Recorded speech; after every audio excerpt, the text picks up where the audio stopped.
Welcome back to the Commanders Declassified podcast, your home for all things Washington Commanders. I guess the offseason is just about officially over because rookies reported today for training camp. And that means we are getting super duper close to real football. Fellas, I look very much forward to it. Hopefully, you all are doing well. We are jumping right into this tonight because we got a lot to get to. But as always, I want to do a little icebreaker game with you. And I found this very interesting looking at some stats this week. So, Eric, I'm going to start with you since you're our resident Redskins historian. I Okay. want you to give me the top 10 Redskins / Commanders leaders in all-time tackles, combined tackles, so assist and solo tackles. Top 10. All time? Yep. Oh my gosh. This is a wild guess. I'm not even going to pretend like I know, and there's no way I'm doing this in order either. But I'm going to go. Let's go. Monty Coleman, London Not Fletcher. Monty Coleman's not on the list. My man played 230 some games and not on the list. Okay, so Monty Coleman's not there. All right, London Fletcher, is he there? He is number one. Okay. Chris Hamburger. Hold No? on. Let me check Monty. I don't know. Chris Hamburger's not on the list. Really? Yeah. No Monty Coleman, no Chris Hamburger. Okay, so You know let's what? go. You know what? Hold on. All right, so you didn't even have the right answer before you asked, and I'm supposed to get this right. Okay. I thought something wrong with this. I don't know why. This is weird. This stat site's not correct because Monty Coleman has 1,000 tackles, right? All time, 1,002. I think I just ruined my own exercise because this is clearly not correct. Hold, please. Okay. Give me time to think for a second. Combined. You do a hand check. I'm not Googling, so I'm just going to guess at these. I don't think I have this information anymore. I use what I thought was a reputable site. All right, we're going to switch gears. Okay. That's good because I had no idea. Mike, how you feeling tonight, man? I'm good. No complaints. I want you to give me the all-time interception return yard leaders, the top 10 for the Redskins. Oh my gosh! Okay, actually, both Green. If you want to, yeah. Darryl Green's number 2. Darryl Green number 2. So who's number 1? That's what I'm Pat asking. Fisher. Pat Fisher is number 5. Pat Fisher is a good guess. Oh shoot! Drawing a blank. Champ Bailey. Champ Bailey's not in the top 10. Yeah, he wasn't here long enough. Fred Smoot. Fred Smoot's not in the top 10. Man. Pat Fisher. Oh, Ken Houston. Yeah, not in the top 10. Ken Houston's not really. What? Man. Okay. Sammy Ball? Sammy Ball's number 3. We have number 2 and number 3 and number 5. Interception return yards. Monty Coleman. Yep. Monty Coleman is number 11. He's outside the top 10. Wow. Monty. Just an FYI, I'm a big Monty Coleman fan. Man, on every list. Chris Dishman? Dishman? Not even close. How about Barry Wilburn? No. No? No. Maybe. D'Angelo Hall? You said D'Angelo Hall. D'Angelo Hall is number 6. Number 6 on this list. That Bears game alone probably got him in the top. Right. That's what I was thinking about. You have 2, 5, 3, 6. Martin Mayhew's not on there. Did you just say Chris Hamburger? No, you didn't. No, that was the last one. Hamburger. So yeah, now I'll say we Chris are. Hamburger. Yeah. Now we're 7. Number 7. Yeah. Who was number 1? Tom Carter. Not even close. Not even close. Okay. Brian Davis. No.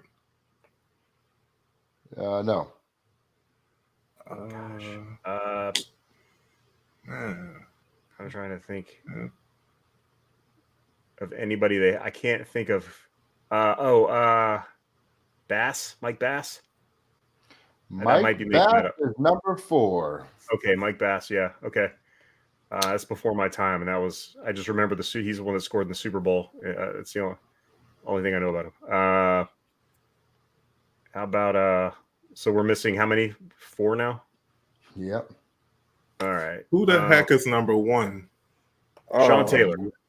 No. Okay, yeah. He wasn't here long enough. Um, So Carter's not on there. Martin Mayhew's not on there. Barry Wilburn's not on there. Brian Davis not on there.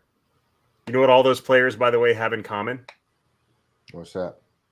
They all had career-high interception years when playing opposite Darryl Green. Ah, Oh, Which is wow. why people say that Darryl Green's interception total is so low. Look at that stat and tell me he's not the man. Wilbur Marshall.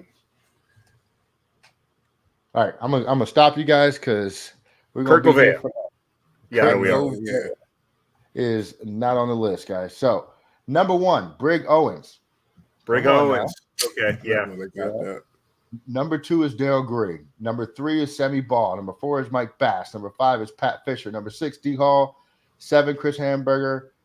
8 is Dan Sandifer. He played in the Never heard 20s. of him. Yeah. Never no, heard of him. Number 9 is Jay Lavender. He played in the late 40s. Lavender. Number 5 is Paul Krause.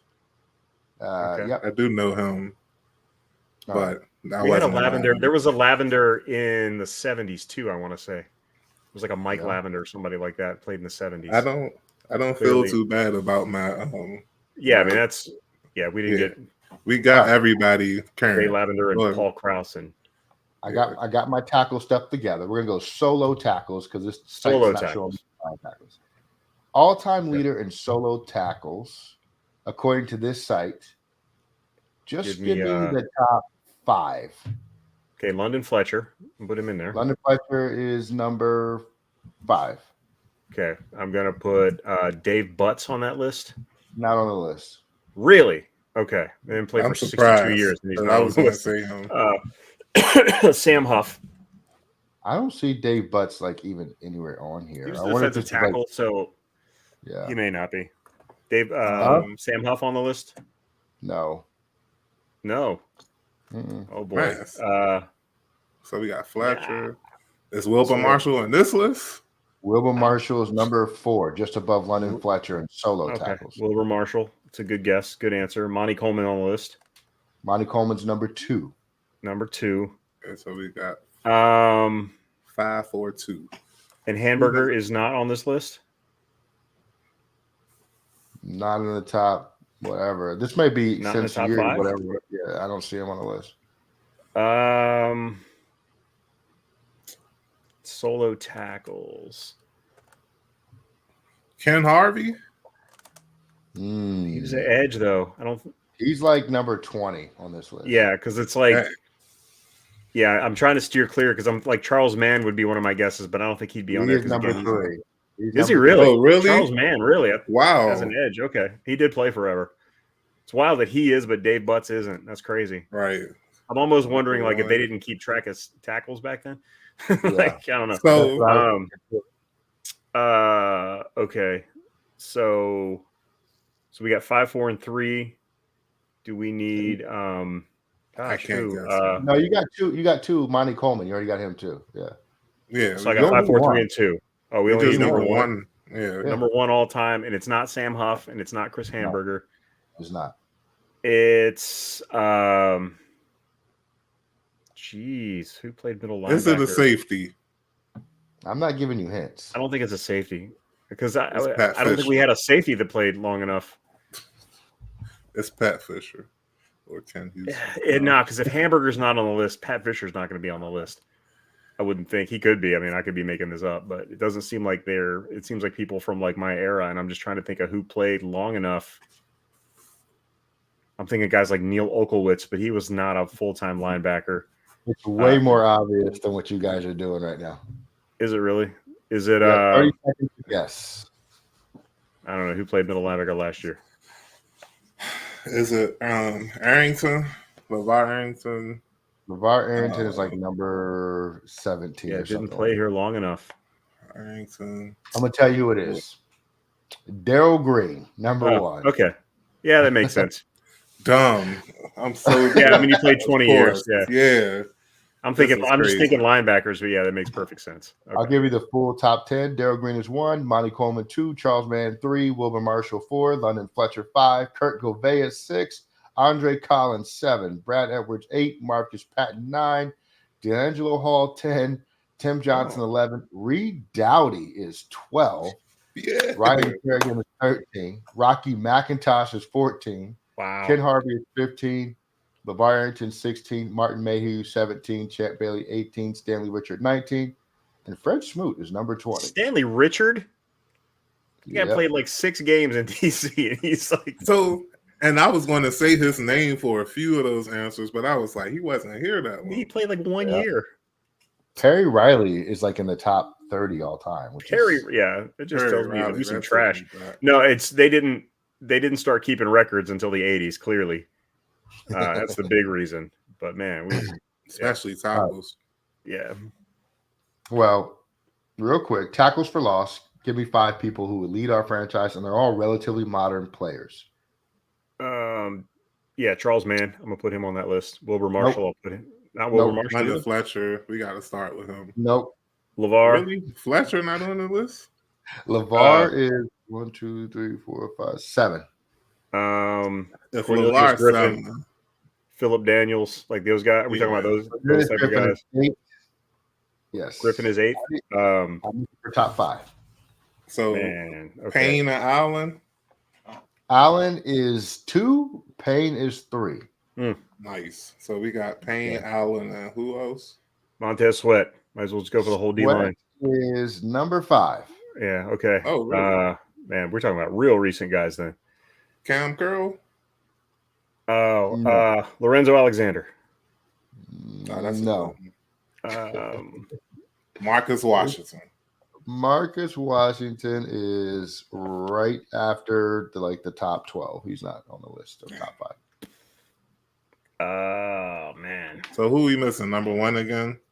You're missing 1 and 4. Dexter Manley. Oh, did I already say Dexter Manley? Yeah. Okay. Either way, you're wrong. Daryl Green. Shoot. No. Sean Taylor. Right, 30 seconds. No. Yeah. It's going to be obvious too once I Sharp or Donish. Reed Dowdy. No Reed Dowdy. The wrong side of the ball anyway. Buzzer. And you got a buzzer beater guess. What do you Ken got? Harvey. No. All right. Number 4, Andre Carter. What? Yeah. Number 1, Ryan Kerrigan. Nobody. Oh yeah, that makes sense. Yeah. All right. Enough of that. We're gonna look at what the news and the media outlets are saying about our Washington Commanders. Finally, we're popular now, so there's a lot going on. Let's start with this. The big announcement today: Jason Wright is out at team president after this season. He will serve as an advisor for the rest of this year. What do you make of this news, Eric?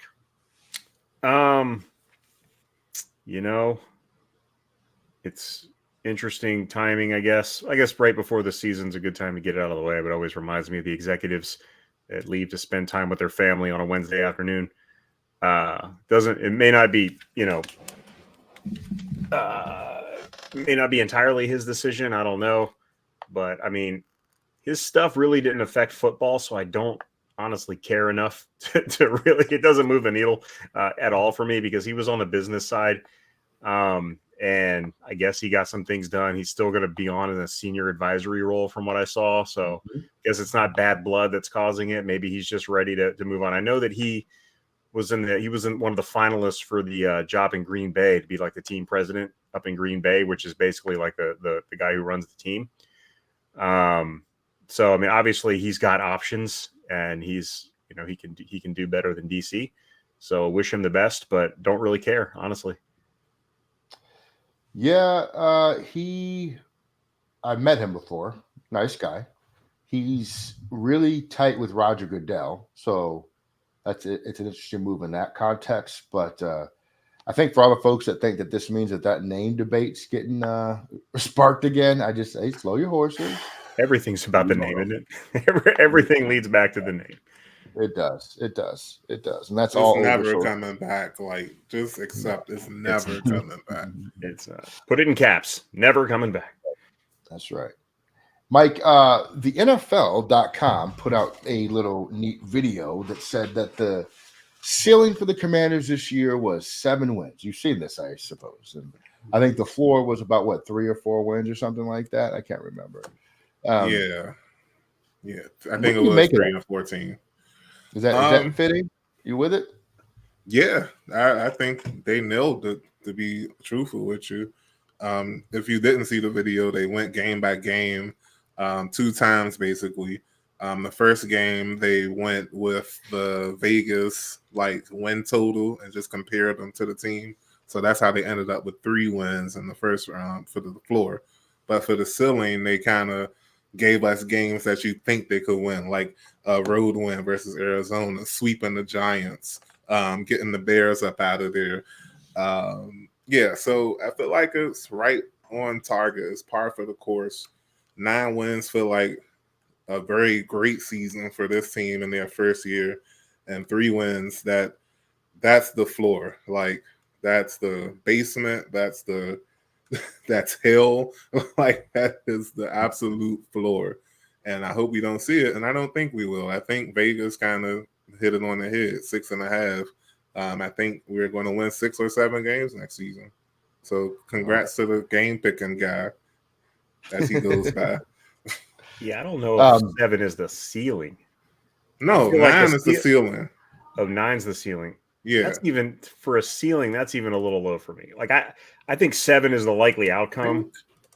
I think between 6 and 9 is most likely. I think 7 is probably it. But I think, because you got to think, like, if Jaden is it and everything breaks right and other teams are, the rest of the division doesn't come along, the other teams regress. Mm-hmm. I could see a path to 11 in the unicorn scenario. I in no way think it's going to happen, but I could see the potential. If you squint really hard, I can see a higher ceiling than 9 wins. I don't see it happening, but I could. It's not likely. I think 7 is probably accurate. 7 to 9 is between 6 and 9 is accurate, I guess.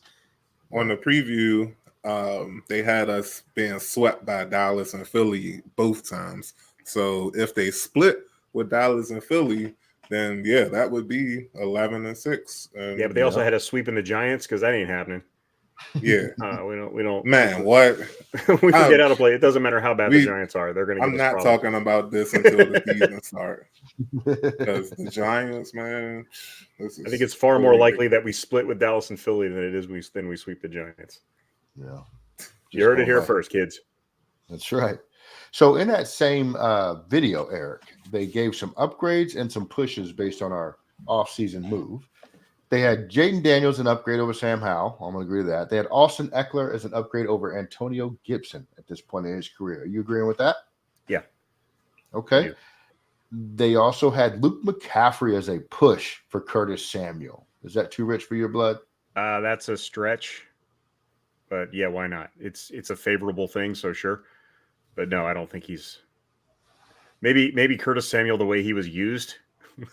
But I think Curtis Samuel's a much better player than what he was here, because he's just coaches didn't know what to do with him. That's right. They also had Zach. You muted yourself.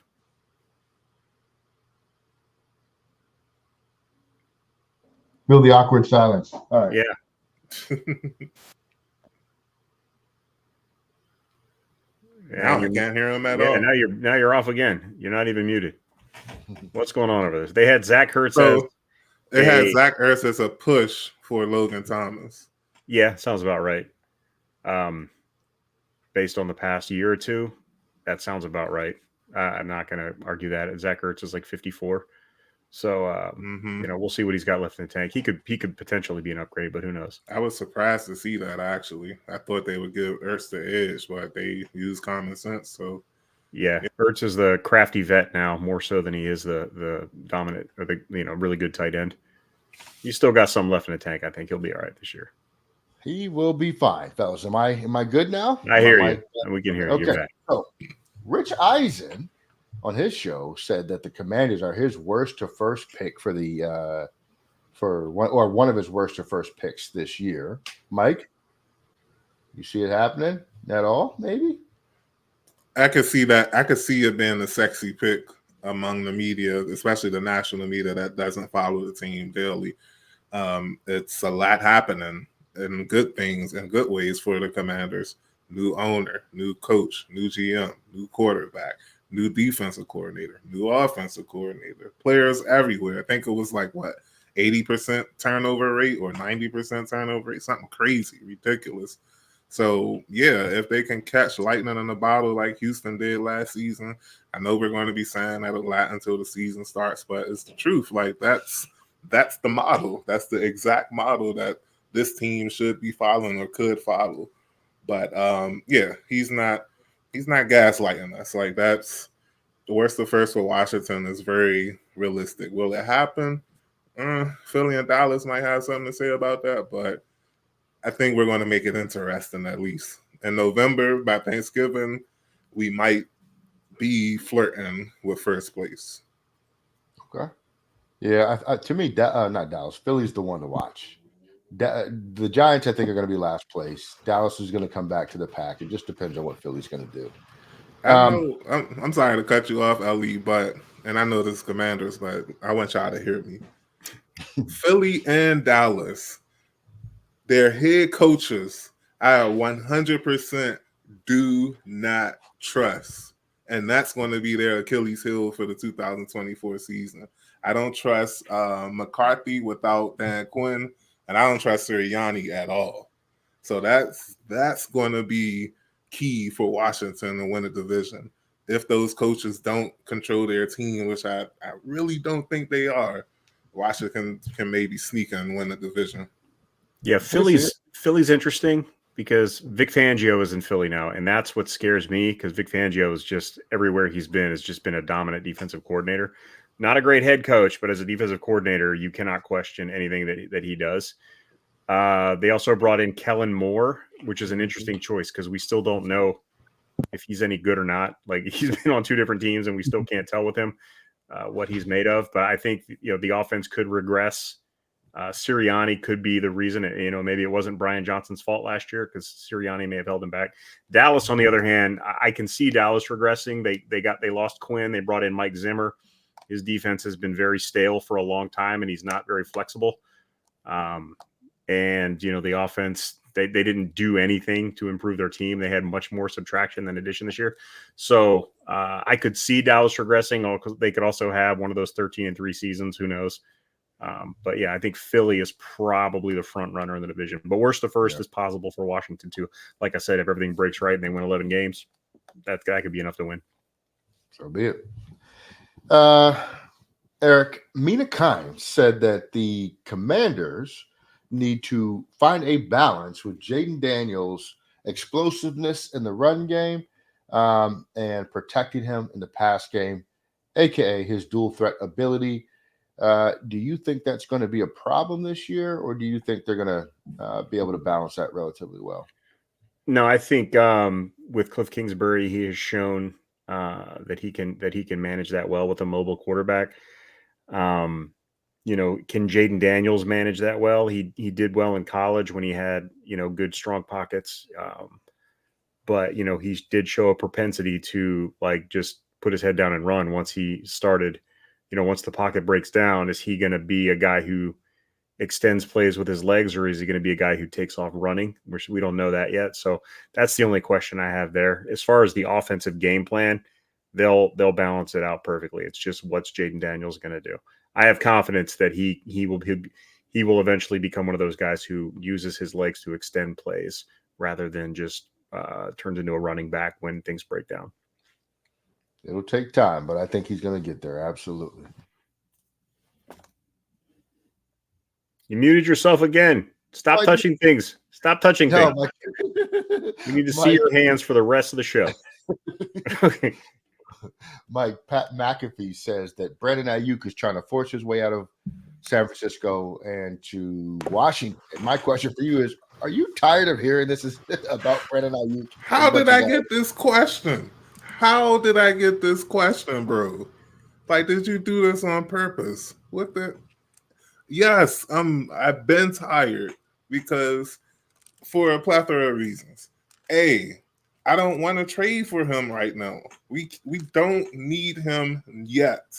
We shouldn't try to acquire him yet because we're going to have to give up resources and pay him. So no, I don't want him right now. Two, he's not getting traded, man. Like, they're not going to let him go. It's more likely that Debo gets traded because guess what? Ayuk is the better receiver. Sorry to break the news to y'all, but he is the better of like traditional receiver. Debo is nice for what he is, but the ceiling for Ayuk is much higher. So I don't think he even touches free agency. But I will give y'all a caveat of hope. If he's a free agent in 2025, bet the mortgage that Washington is signing him, and also bet your car that we're going to get hit with a tampering fee. Like if we acquire Ayuk any way, we're getting hit with tampering. Like that is sealed and shut. It's going down. All right. So Mike says we're trading for Debo Samuel. That's what I heard. Nah, I did not say that either. Eric, John Kime says Jahan Dotson intrigued coaches this offseason. Are you projecting a bounce back season for Dotson this year? Yes, I am projecting him to be a much better player this year because he already has a relationship with Jaden Daniels. They know each other. And I really think with him last year, I think with him in general, it's a situation of it's a focus thing with him that if you don't get him involved in games early on, he tends to lose focus. And that's where the dropsies come into play. We saw that so much last year. So I think they will make an effort to get him involved much quicker than they had been. I don't think it's just going to be force it to Terry as much as possible. So I do foresee a much better season upcoming for Jahan Dotson this year. Agreed. You guys predicting 1,000 yards for J-Dot? Not going there, No, but I wouldn't rule it out. Not ready to see it yet. He hasn't come close to that yet, so we'll have to wait and see on that. But if he can get in that 750 to 900 range, 750, 850, whatever, more than happy with that. Who's going to get in the end zone? Tell me who you guys think in this order. Give me your top 5 in order of who you think is going to have the most receiving yards this season on the team. Mike, I'll start with you. Give me McLaurin, Dotson, Sennett. I think he's going to sneak in towards the end of the year and rack up on some yards. So who I have McLaurin, Dotson, Sennett. I'm going to say Zacchaeus. I think the vet makes an impact on the team and round out the top 5 with McCaffrey. Very interesting. That is Eric, what say you? My list does not include Olamide Zacchaeus. Spoiler alert. No, I'm gonna go Terry, Jahan, Eckler, Ertz, and B-Rob. I forgot about Eckler. I think I'm more in line with Eric's. Yeah, you definitely. B-Rob and McCaffrey will be fighting for that 5 spot, but I think switch McCaffrey. I mean, switch Zacchaeus with Eckler. Yeah, switch Zacchaeus with Eckler. I'm gonna go number 1 Diami.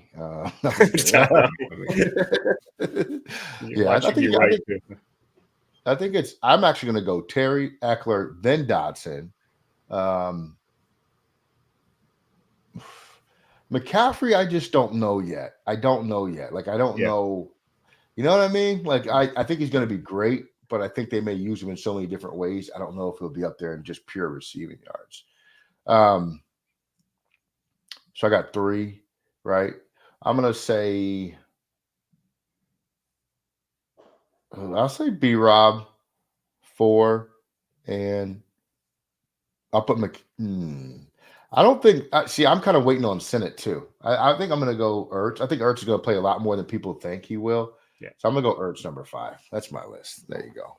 Yeah. So, all right, fellas. Well, we reached the end of this podcast. Training camp is coming. Look out for the news. Of course, we're going to bring you guys all the Commanders training camp content you could ever want and imagine. We're also going to get back into our game flow pretty soon. Once those games are back on the books, it's going to be an exciting time. The off season is officially. Are we calling it officially over, or maybe next week once training camp's like underway a little bit? What do you think? Let's wait a week. Wait a week. Okay, I'm not going to plant the flag of the regular normal season coming, but definitely happy to see what's going on here. Commanders Declassified. We are out of here. Like, comment, subscribe too. By the way, we appreciate when you guys do that. Share our podcast with your friends, and be safe in the summer heat. We're out of here.